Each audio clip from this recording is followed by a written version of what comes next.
WhatsApp digital ಯುಗದಲ್ಲಿ ಜನರ ನಾಡಿಮಿಡಿತ. ಜೀವ ಉಳಿಸೋಕೆ ಗಾಳಿ ಹೇಗೆ ಮುಖ್ಯನೋ ಪ್ರಸ್ತುತ ಬದುಕು ನಡೆಸಲಿಕ್ಕೆ ವಾಟ್ಸಪ್ ಅಷ್ಟೇ ಬಹುಮುಖ್ಯ ಆಗೋಗಿದೆ. ಬೆರಳಂಚಿನ ಜಗತ್ತಲ್ಲಿ ವಾಟ್ಸಪ್ ಬಹಳಷ್ಟು ಜನರ ಜೀವನಾಡಿ ಆಗಿದೆ. ವಿಶ್ವದ ನಂಬರ್ 1 ಮೆಸೇಜಿಂಗ್ ಅಪ್ಲಿಕೇಶನ್ ವಾಟ್ಸಪ್. ಈ ಆ್ಯಪ್ ತನ್ನ ಬಳಕೆದಾರರ ಅನುಭವವನ್ನು ಸುಧಾರಿಸಲಿಕ್ಕಾಗಿಯೇ ಹೊಸ ಫೀಚರ್ಗಳನ್ನು ಪರಿಚಯಿಸ್ತಾ ಇರುತ್ತದೆ.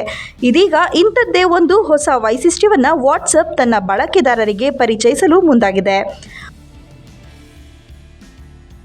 ಹೊಸ ಫೀಚರ್ನಲ್ಲಿ ವಾಟ್ಸಪ್ ಬಳಕೆದಾರರು ಇಂಟರ್ನೆಟ್ ಕನೆಕ್ಷನ್ ಇಲ್ಲದೆಯೂ ಕೂಡ ಫೋಟೋ, ವಿಡಿಯೋ, ಡಾಕ್ಯುಮೆಂಟ್ ಸೇರಿದಂತೆ ಇತರೆ ಯಾವುದೇ ಫೈಲ್ಗಳನ್ನು ಸುಲಭವಾಗಿ ಕಳುಹಿಸಬಹುದು ಎಂಬ ಸೂಪರ್ ನ್ಯೂಸ್ ಡಿಜಿಟಲ್ ಜಗತ್ತಲ್ಲಿ ದೊಡ್ಡ ಸೌಂಡ್ ಮಾಡ್ತಿದೆ.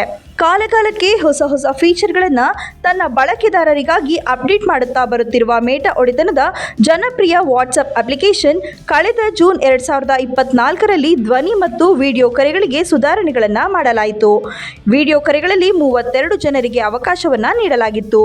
ಸ್ಕ್ರೀನ್ ಹಂಚಿಕೆಗೆ ಆಡಿಯೋವನ್ನು ಸೇರಿಸುವುದು ಮತ್ತು ಕರೆ ವಿಶ್ವಾಸಾರ್ಹತೆಯನ್ನು ಹೆಚ್ಚಿಸಲು ಹೊಸ ಕೋಡೆಕ್ ಅನ್ನು ಪರಿಚಯಿಸುವ ಮೂಲಕ ಹೊಸ ಅಪ್ಡೇಟ್ ಕೊಟ್ಟಿತ್ತು. ಇದೀಗ ಮತ್ತೆ ಹೊಸ ಫೀಚರ್ ಬಳಕೆದಾರರ ಫೈಲ್ ಹಂಚಿಕೆಯನ್ನು ಬಹಳ ಸುಲಭಗೊಳಿಸುತ್ತದೆ. ಏನಿದು ಹೊಸ ವಾಟ್ಸಪ್ ಹೊಸ ಫೀಚರ್? ವಾಟ್ಸಪ್ ಬೇಟಾ ಇನ್ಫೋ ವರದಿಯ ಪ್ರಕಾರ ವಾಟ್ಸಪ್ ನಿಮಗೆ ಹತ್ತಿರದ ಜನರೊಂದಿಗೆ ಫೈಲ್ಗಳನ್ನು ಹಂಚಿಕೊಳ್ಳಲು ಅನುವು ಮಾಡಿಕೊಡುತ್ತದೆ. ಈ ವೈಶಿಷ್ಟ್ಯದ ಸಹಾಯದಿಂದ ನೀವು ಇಂಟರ್ನೆಟ್ ಇಲ್ಲದೆ ಇತರರಿಗೆ ಡಾಕ್ಯುಮೆಂಟ್ಗಳು, ಫೋಟೋಗಳು, ವಿಡಿಯೋಗಳು ಮತ್ತು ಇತರ ಯಾವುದೇ ಫೈಲ್ಗಳನ್ನು ಸುಲಭವಾಗಿ ಕಳುಹಿಸಲು ಸಾಧ್ಯವಾಗುತ್ತದೆ. ಈ ವೈಶಿಷ್ಟ್ಯವು ಮೊದಲು ಆಂಡ್ರಾಯ್ಡ್ ಬಳಕೆದಾರರಿಗೆ ಬಂದಿತ್ತು, ಆದರೆ ಇದನ್ನು ಇನ್ನೂ ಎಲ್ಲರಿಗೂ ವಿಸ್ತರಿಸಲಾಗಿಲ್ಲ. ಆದರೆ ಈಗ ಈ ವೈಶಿಷ್ಟ್ಯವು iOS ಬಳಕೆದಾರರಿಗೆ ಪರೀಕ್ಷಾ ಹಂತದಲ್ಲಿದೆ. ಪರೀಕ್ಷೆಗಾಗಿ ಬಿಡುಗಡೆ ಮಾಡಿದ ಆ್ಯಪ್ನಲ್ಲಿ ಸ್ಕ್ರೀನ್ಶಾಟ್ ತೋರಿಸಲಾಗಿದೆ ಎಂದು ವರದಿಯಲ್ಲಿ ತಿಳಿಸಲಾಗಿದೆ. ಇದರಲ್ಲಿ ಡಿಸ್ಪ್ಲೇ ಮೇಲೆ ಸ್ಕ್ಯಾನರ್ ಕಾಣಿಸಿಕೊಳ್ಳುತ್ತದೆ.